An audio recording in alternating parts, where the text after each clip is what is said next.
Olá, tudo bem? Estamos aqui para mais um EasyR vídeo e no vídeo dessa semana eu vou falar sobre uma introdução à modelagem estatística.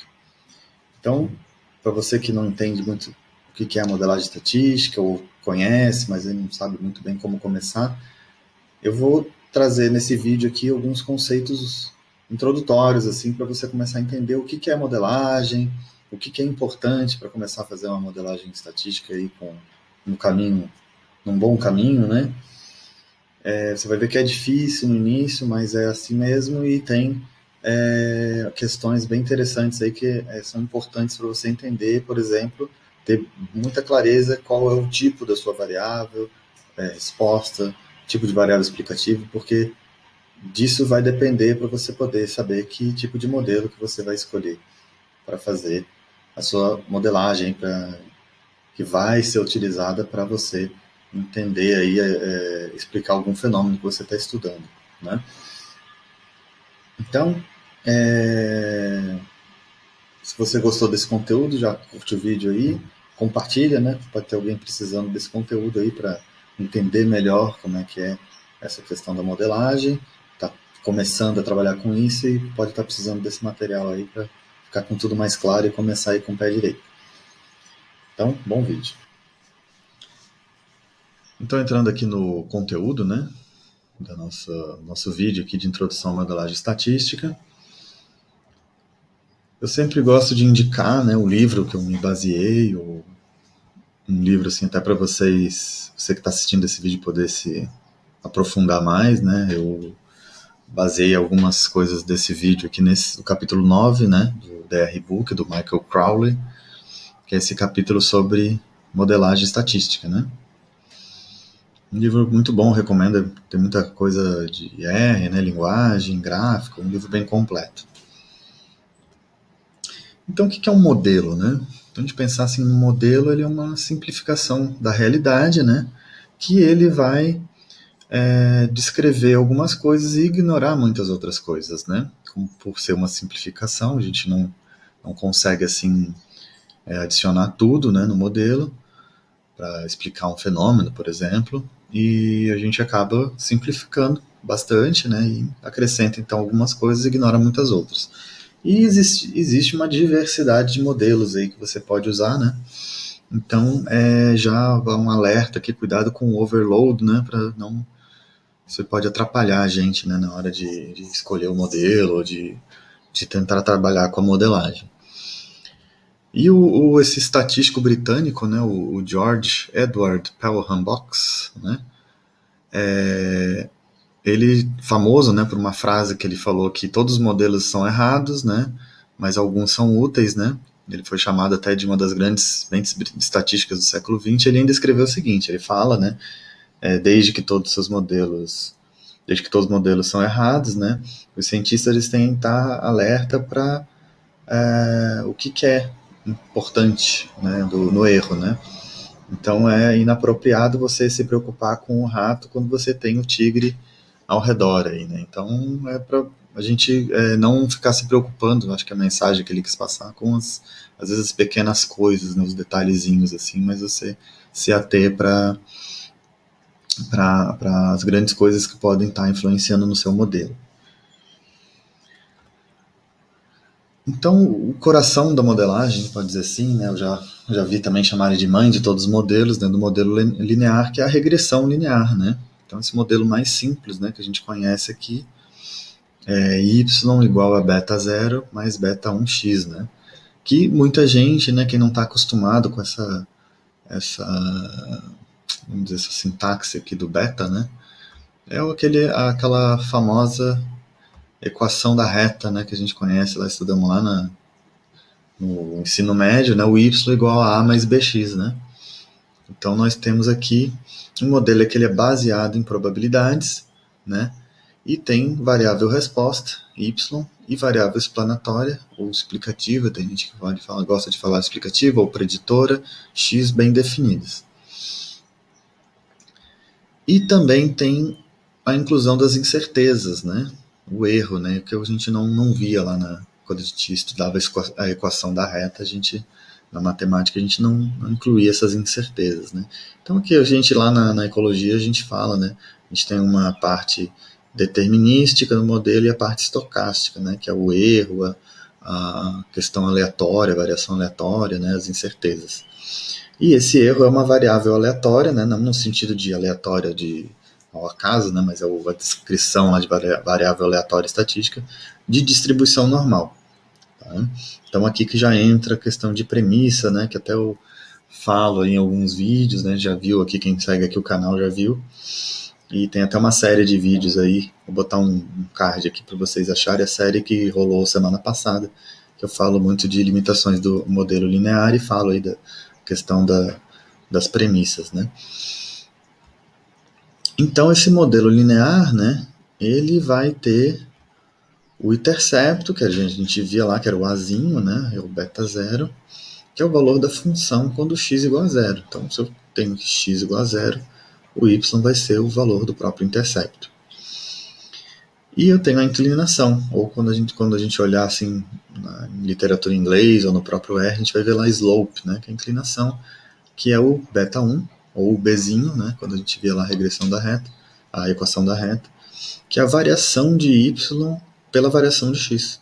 Então ela é uma taxa, né? Uma taxa de variação de y em relação à variação de x. Então o beta 1 ele vai te dar isso, né? O quanto, à medida que varia essa covariável aqui, que é a variável explanatória, o quanto que vai variar a variável resposta, né? Que é o ângulo, né? A gente via lá na equação da reta o ângulo dessa reta aqui com o eixo x. Então, quanto maior esse ângulo, maior essa taxa de variação. Quanto menor a taxa de variação, e se esse ângulo for negativo, se a reta for ao contrário aqui, nós temos uma relação inversa, né? À medida que aumenta a covariável, reduz a variável resposta. E esse erro, então, que segue, né, uma distribuição normal com média zero e variância igual ao quadrado do desvio padrão, né? Isso aqui é a distribuição normal teórica, né? E a reta, essa reta aqui, que é o modelo, né, que a gente está querendo encontrar, ela vai passar pela expectância da distribuição normal. Para quem não está acostumado com esse termo, né, expectância, né, em teorias de probabilidades, né, na estatística, a expectância é o valor esperado, né, o valor esperado, que é também chamado de esperança matemática, ou expectância, de uma variável aleatória, né. Aí vai ser a soma do produto, né, a expectância é a soma do produto de cada probabilidade de saída da experiência pelo seu respectivo valor. Então, só um parênteses aqui para quem nunca ouviu esse termo, né, expectância, não ficar boiando. Vocês podem procurar em literatura aí de estatística e ver lá a expectância da variável aleatória, né? O que é isso? Então essa reta vai passar pela expectância da distribuição normal, que seria, né, vamos dizer assim, esse valor médio, entre aspas, aqui. Ok, então você veja aqui só para ter uma ideia, então eu tenho aqui os pontos, né, observados, e aí eu passei essa reta pela expectância da distribuição normal. Então, na teoria da regressão, do modelo linear, eu tenho esses erros, essas curvinhas aqui, elas estão representando o erro com distribuição normal de cada ponto em relação a essa reta, né? Então, para eu poder extrapolar isso, né, da amostragem para uma população, eu tenho que atender esse pressuposto, né, que os erros têm essa distribuição normal. E como que a gente vai ajustar um modelo, né, uma reta, no nosso caso, o nosso modelo linear é uma reta, aos dados, né? Então, num caso como esse aqui, né, com essas duas variáveis, relação dessas duas variáveis, variável resposta nitrato em relação à variável explanatória altitude. Será que essa aqui seria o melhor ajuste desse modelo, dessa reta? Ou será que seria esse aqui por causa desse ponto lá em cima? Ou será que seria esse aqui que fica meio que no meio, né, da maioria dos pontos daquele ponto lá em cima? Né? Então nós temos que ter algum método, né, para a gente encontrar a melhor reta aqui que vai representar melhor, né, o melhor modelo que vai representar esses dados. Então a gente vai, se a gente fosse fazer isso na unha, né, na mão, assim, a gente ia passar a reta pelo ponto central composto pela média de x e de y, ia calcular o resíduo, né, cada resíduo, né, que é a distância de cada ponto para essa reta, né, elevado ao quadrado, e ia procurar encontrar a menor soma dos quadrados desses resíduos. Então, a reta que apresentar a menor soma do quadrado do resíduo seria a reta aqui, né, que melhor representa esses dados. Então, e os parâmetros, né, que ajustam essa reta vão ser os parâmetros do modelo, né, o beta 0 e o beta 1. O intercepto e a inclinação. Então, esse método que eu descrevi aqui mais ou menos, né, é o que a gente, bem conhecido aí, que a gente usa, que é o método dos mínimos quadrados, né, um método que é utilizado na regressão linear. Então, ele é utilizado para ajustar essa reta aos dados, né, e o melhor modelo vai ser aquele que minimiza a soma dos quadrados dos resíduos. Então, quando a gente faz uma regressão, que ele retorna o beta 0 e o beta 1, né, os coeficientes, já daquela reta, ele já fez toda essa conta lá e achou os parâmetros da reta que faz o melhor ajuste pelo mínimo,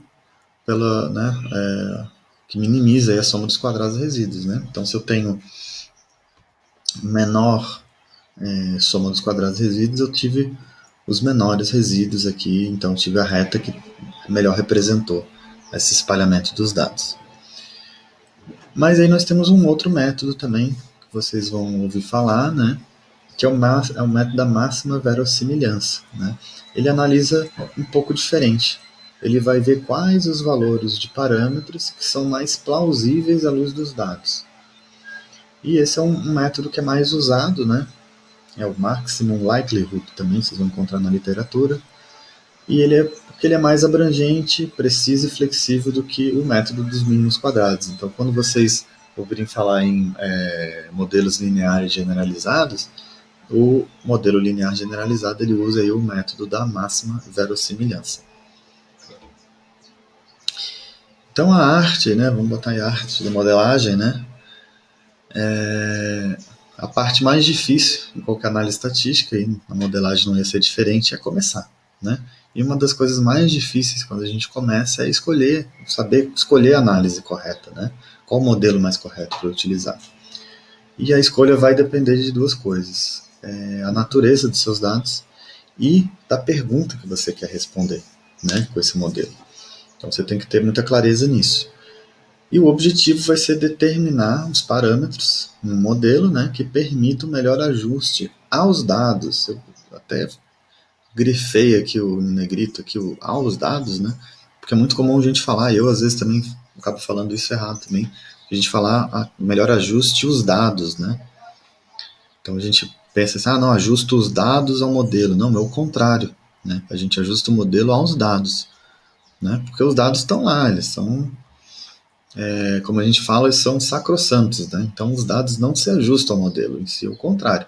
Então tem que ter muita clareza isso, né? Você não vai ajustar dado a modelo nenhum. É o contrário, você vai encontrar o melhor modelo que descreve aqueles dados ali. E também a gente tem que ter uma ideia quando a gente vai trabalhar com modelagem que pode existir um conjunto de modelos que descreve melhor, não apenas um. Então um conjunto de modelos que vai descrever melhor as relações ali que você está tentando explicar de um fenômeno qualquer, né? E a arte vai ser encontrar o modelo ou os modelos que sejam mais parcimoniosos e adequados, né? Já vou falar aqui que esse parcimonioso aqui para quem não conhece. E a chave também é entender qual tipo de variável resposta que você tem, que você precisa que o modelo se ajuste, né? E qual a natureza das variáveis explanatórias em que você está trabalhando. Porque isso vai fazer toda a diferença na hora de você escolher o método lá no início, né, quando você está começando e não sabe qual caminho seguir. Então tem que ter muito claro isso, né, por isso que essa é uma chave assim, para você começar a pensar no seu modelo. E o que é o princípio da parcimônia? Eu falei ali do modelo mais parcimonioso, né? Eles chamam de a navalha de Ockham, ou Ockham. Eu encontrei essas duas grafias aqui, então eu coloquei as duas. Que é um ponto crítico aqui na modelagem, que é a simplificação do modelo, né? A simplificação de modelos, um processo aqui que a gente na modelagem faz, que é muito importante. A navalha de Ockham reflete em que você buscar o menor número possível de parâmetros, né? Prefira os modelos lineares aos não lineares, né? Modelos que tenham menos premissas e que a explicação é mais simples, né? O William Ockham foi um monge, né, franciscano, e ele falou, né, uma frase dele lá em que se todas as coisas são iguais, né, então a solução mais simples ela tende a ser a melhor. Então isso seria o princípio da parcimônia na Valha de Ockham, né? Então a gente busca um modelo que de uma forma que seja mais simples possível e que explique tanto quanto um modelo muito complicado, vamos dizer assim, um modelo que tem muitos parâmetros. E falando das variáveis, né, que a gente falou das variáveis ali, que é um ponto-chave, né, falei ali no slide anterior. Então, quem é a variável resposta? É algo que tem que estar muito claro quando você vai escolher que modelo que você vai usar. E vamos dizer assim que essa é a coisa, né, entre aspas, aqui, que você está trabalhando. Então, você tem que saber, a variável resposta é número de pessoas, medida de temperatura, sei lá, número de cadastros realizados numa cidade. Então, você tem que pensar, né, ter bem claro qual que é a sua variável resposta, porque ela é a variável cuja variabilidade você está tentando entender, né? Então, é essa variável que vai no eixo Y do gráfico. Você vai fazer o gráfico de relação, aqui um scatter plot, aqui um gráfico de dispersão, ela que vai no eixo Y. Então, você sabendo bem que tipo de variável é essa, já começa a te ajudar a saber que caminho que você vai seguir. Mas também é muito importante você saber as variáveis explanatórias, né? Quem são elas, como é que elas são, que tipo de variáveis são essas. Essas são as variáveis que vão entrar no eixo X do gráfico, se você for fazer um gráfico de dispersão para ver a relação entre as variáveis. E o interesse é entender em que extensão a variabilidade da variável resposta está associada com a variabilidade da variável explanatória, né? Então essa é a ideia, o quanto que a variabilidade do número de pessoas está relacionado com, sei lá, o grau de instrução delas, né? Qualquer coisa assim. Então você tem que ter uma ideia de que existe uma relação entre elas para você poder investigar com esse modelo.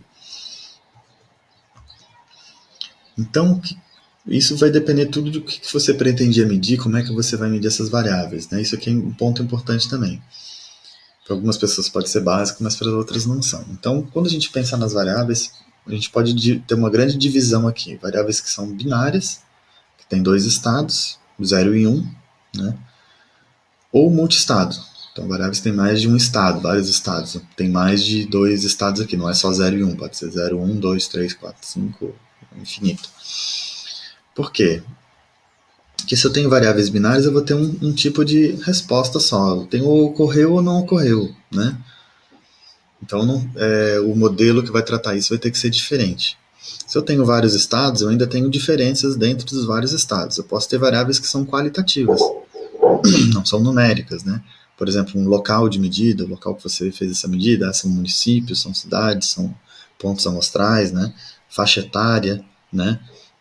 Eu posso ter uma classificação das pessoas por faixa etária.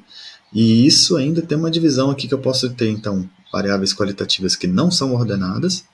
Por exemplo, local de medida, não importa se eu chamar aqui a Florianópolis, São José ou Biguaçu, que são cidades aqui perto onde eu moro, ou se eu botar São José, Biguaçu e Florianópolis. São variáveis que não são ordenadas, né?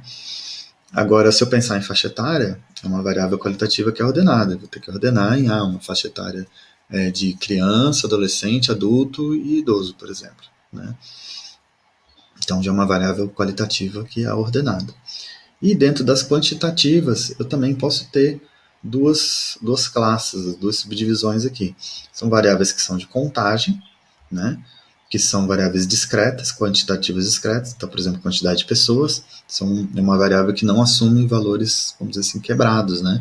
Eu tenho 1, 2, 3, eu tenho números inteiros positivos. Eu tenho números negativos também, não tenho como contar menos 20 pessoas. E as quantitativas contínuas, né? Por exemplo, altura e peso. Então, eu tenho variáveis, posso ter infinitos valores entre 1,80 m e 1,90 m, né? E para o peso é a mesma coisa, né? Dependendo da escala que eu meço ali, do meu aparelho, lá da precisão, eu tenho diferentes valores, né? Não tenho só valores discretos, como é o outro caso ali em cima. E isso tudo aqui, eu trouxe aqui para chamar a atenção, porque isso tudo vai ter muita influência no tipo de modelo, né, que você vai trabalhar. Então, por exemplo, se eu tenho uma variável resposta quantitativa contínua, né? Então, se a minha variável explanatória for quantitativa contínua também, eu vou partir para uma regressão simples, múltipla, né? Regressão linear simples e múltipla, por exemplo. Mas se as minhas variáveis explanatórias são categóricas, o que é a categórica? Eu tenho lá, né, por exemplo, a faixa etária lá que eu simplifiquei. Então eu tenho uma variável que eu tenho 2 ou mais níveis, né? Eu vou partir para uma análise de variância, né, a nova, né? Que eu vou ver essa diferença entre esses grupos, vamos dizer assim, dos níveis da variável explanatória. Agora, se eu tiver variáveis explanatórias tanto quantitativas contínuas como categóricas, aí eu vou ter uma análise de covariância, que é vamos dizer assim, um mix aí da nova com a regressão. Tá? Então vejam que dependendo do tipo de variável explanatória, eu já vou ter 3 caminhos diferentes para escolher aqui de modelo. Né? Agora, se a minha variável resposta não é contínua, então eu posso ter uma variável resposta que são proporções, né? E aí eu vou partir para regressão logística. Ou eu posso ter uma variável resposta que é discreta, né? Como eu mostrei lá, eu tenho lá o número de pessoas, então eu vou partir para uns modelos log linear, né? Ou eu posso ter também uma variável resposta binária, né? Como eu falei lá, o primeiro tinha a grande diferença lá se é binário, 2 estados ou multistado. Aí eu vou ter a análise logística binária. Então vocês vejam a importância de você entender muito bem a sua variável, tanto a resposta quanto as explicativas, né? E aí, a gente já está chegando aqui ao final, uma pergunta que vocês podem estar se fazendo, por que a gente vai modelar, né? Então, uma primeira, vamos dizer assim, geralmente é o que mais a gente vê, né? É as pessoas tentarem explicar um fenômeno, né? Eu tenho uma variável resposta, eu tenho aqui uma variável explanatória, que eu acredito que tem uma relação, e eu quero explicar essa variável resposta, né? O que está acontecendo com ela, essa variabilidade nela aqui, com base nessa variável explanatória. Eu quero saber o quanto que essa relação explica da outra, né? Então, a gente está buscando uma generalidade, a gente tenta ser, o modelo ele vai ser o mais genérico, assim, né? Porque eu estou pegando algumas amostras, né? Para ver essa relação, para depois eu poder generalizar, né? Para a população. Mas uma outra objetivo da modelagem pode ser você construir esse modelo para ver a relação das variáveis para depois fazer a predição desse fenômeno. O que acontece se então eu encontrei a relação, se eu aumentar mais a variável explanatória, o que vai acontecer com a variável resposta? Então isso aqui a gente já entra na parte da predição. E aí você já vai buscar mais a especificidade aí para poder fazer essa predição, né? Com base no modelo que você já construiu.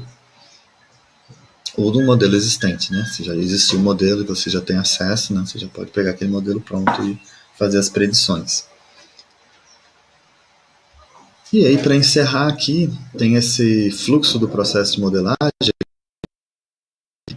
que é um livro de modelagem para ecologia, então por isso que está aqui Ecological Questions, né? Mas você pode extrapolar para outras áreas, né? Então, se eu pensar aqui numa pergunta, né? Eu vou lá, coleto os dados, né? Aí eu tenho aqui no meu modelo, como eu falei lá, em linguajar bem de ecologia, né, a gente tem a parte estocástica, né, que é o ruído, o erro, né, do modelo, e a parte determinística, que é o sinal, né, que a gente está investigando. E aí faz a estimativa dos parâmetros, estimativa dos regiões de intervalo de confiança, né, e aí a gente entra no processo de seleção do modelo, que daí você pode ficar um tempo aqui, né, fazendo os processos de seleção de modelos, usando o princípio da parcimônia, né, até você chegar no modelo, no conjunto de modelos que melhor explica aquela situação ali, aquele fenômeno que você está investigando. E aí você faz, né, o seu teste de hipótese, né, seleciona e responde a sua pergunta, ou se não responde, você volta lá, às vezes tem que melhorar a pergunta e começa o processo novamente. Ok? Então, essa aí é uma ideia de um fluxo do processo do trabalho de modelagem aí.